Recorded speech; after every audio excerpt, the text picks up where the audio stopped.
example from PowerPoint section 3.5, and I'm going to talk about slide 17. Okay, so let me find it. Hold on.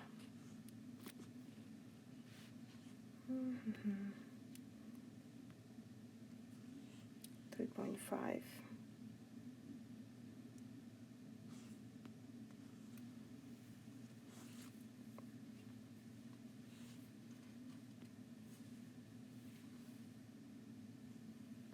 Okay. So I want to talk about horizontal shift to the left example.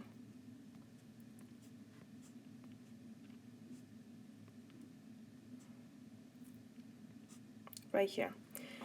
So use the graph f of x, which is equal to square root of x, to obtain the graph of g of x, which is equal to square root of x plus 4. Find the domain and range of g. So like you see, this is the horizontal shift because x will be changed by 4. So x is affected, and you see plus 4, that means we're going to push entire graph 4 units to the left, always opposite of what you see. So here you're going to see the solution. We already graph f of x, which is square root of x. That's the graph which we know how it looks like. And now we're going to use the points of original graph and push 2 points, it's enough, and push this graph 4 units to the left. So point 0, 0 become negative 4, 0. And original point 4, 2, you're moving that graph 4 units to the left, which become point 0, 2. So again, the same idea. The two original points, which are in the black, you see have the same y values. X values were affected. You take the original x coordinate and you subtract 4. So 0 minus 4 will give you negative 4. You take original x coordinate, which is 4, and you subtract 4, that will give you 2. So the blue graph represents the horizontal shift 4 units to the left. The same idea. Domain is different of the new graph. Okay, the domain of the new graph here, it's from negative 4 bracket to positive infinity. From negative 4 to positive infinity. That's the domain. Okay, the range of horizontal shift is the same like a range of original graph. Like you see, y values didn't change, so the range, again, it's height of the graph, it's that your y values, it's from 0 to positive infinity. And the next example of the PowerPoint shows you a couple more graphs of horizontal shift.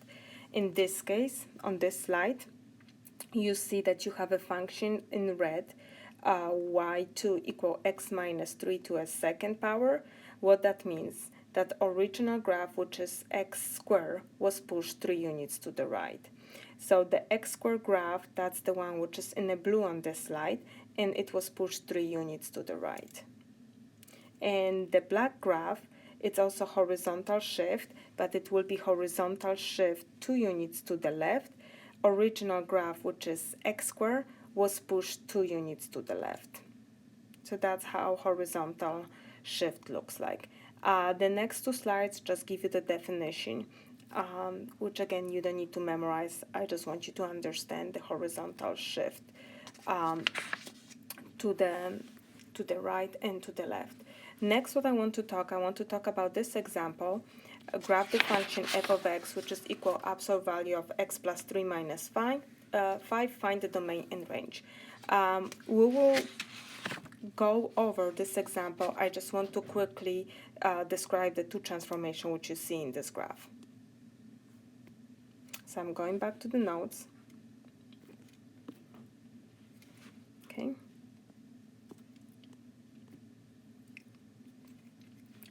We're going to talk about the example combining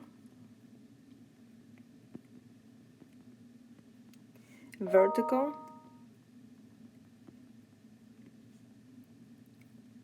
and horizontal shift.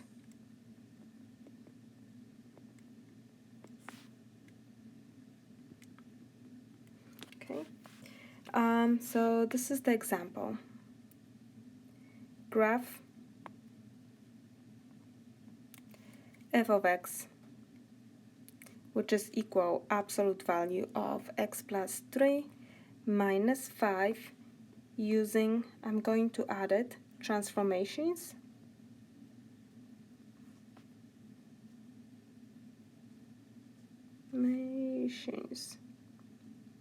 Using transformations. Find the domain and range. Find the domain and range.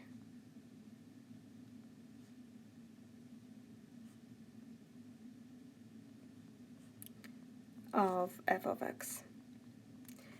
Okay, so let's talk about it, okay? Here you have two transformation, okay? First transformation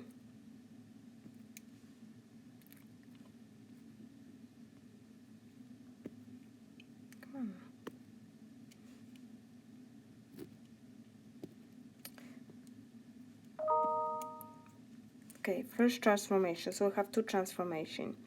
F of x, what's going on, equal x plus 3 minus 5. So that plus 3, it's, again, you see it's next to x together in absolute value. Absolute value, it's like fancy parenthesis. So you have a change with respect to the x values. So we have horizontal shift 3 units to the left. You see plus 3, that means 3 units to the left. Then you have negative 5. This is the coefficient which stands by itself. That means the y value will be affected. Y value, that's your vertical shift.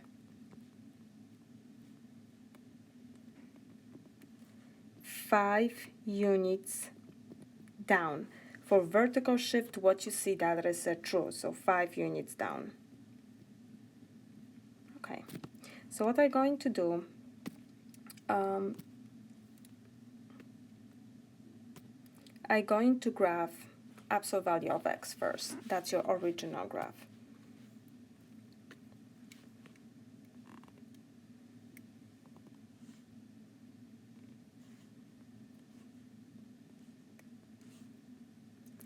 So graph f of x equal absolute value of x. You should know how the graph looks like. This is your letter v. So I will list couple points, 0, 0, 1, 1, and negative 1, 1. 0, 0, 1, 1, negative 1, 1. That's the absolute value function. Okay. Since f of x, it's I mark it in purple, so I just want to change here.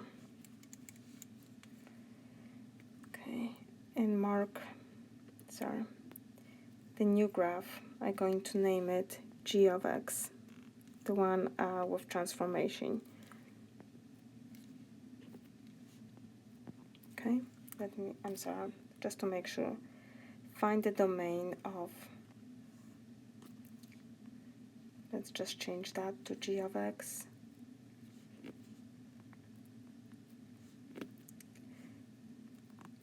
G of x, and again here I'm going to erase that. That will be g of x, because usually f of x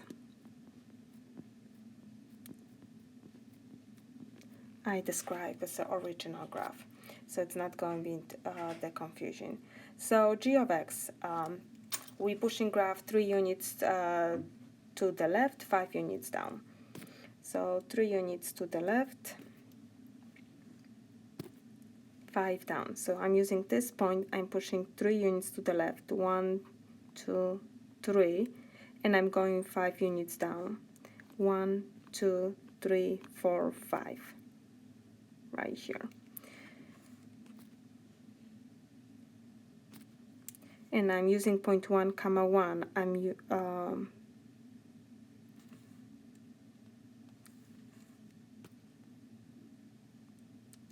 3 to the left, 5 down. So 1, 1, 3 to the left, 1, 2, 3, 5 down. 1, 2, 3, 4, 5. And then, so again, I'm just sketching the graph. And then I'm taking this point, negative 1, 1. I'm pushing 3 units to the left, 1, 2, 3, and 5 down. 1, 2, 3, 4, 5.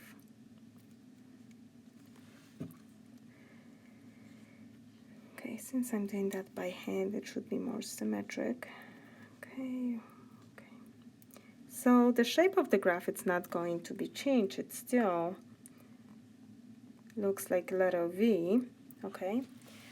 So I just show you how I graph it by hand, but if you want to have a table of values for g of x, the graph after transformation, okay, so let's create that. So g of x, okay, let's talk about the points. That was absolute value of x minus 3, plus 3 minus 5.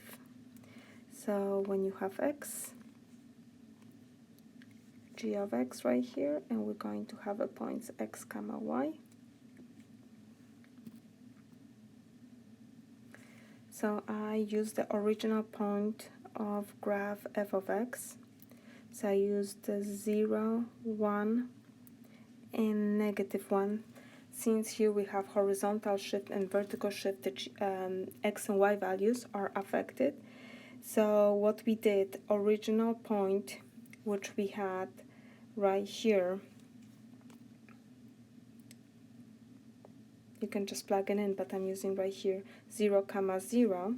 Okay, so that original 0, we took that 0 and we moved the graph 3 units to the left, so you're going to have 0 minus 3.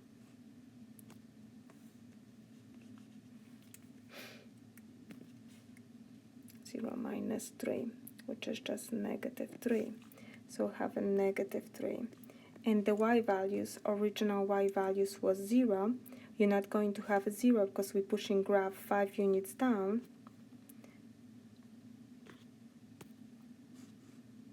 Okay, so the y values will be, you take that point 0, 0, and you're pushing 5 units down. Okay, so that will be negative. How that become? Okay, and that become negative 3, negative 5.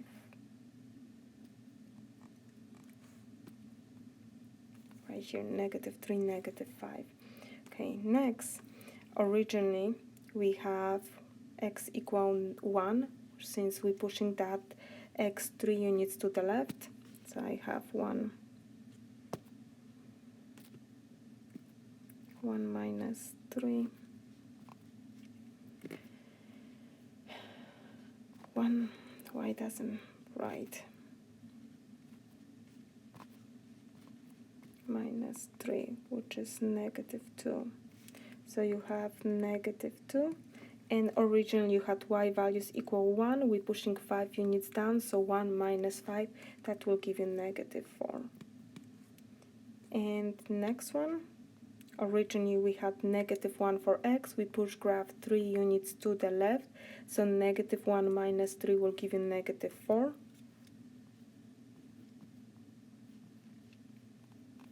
Okay, so next point will be, and again you can always just plug in negative 4, and the new y coordinate of this point, originally you had 1.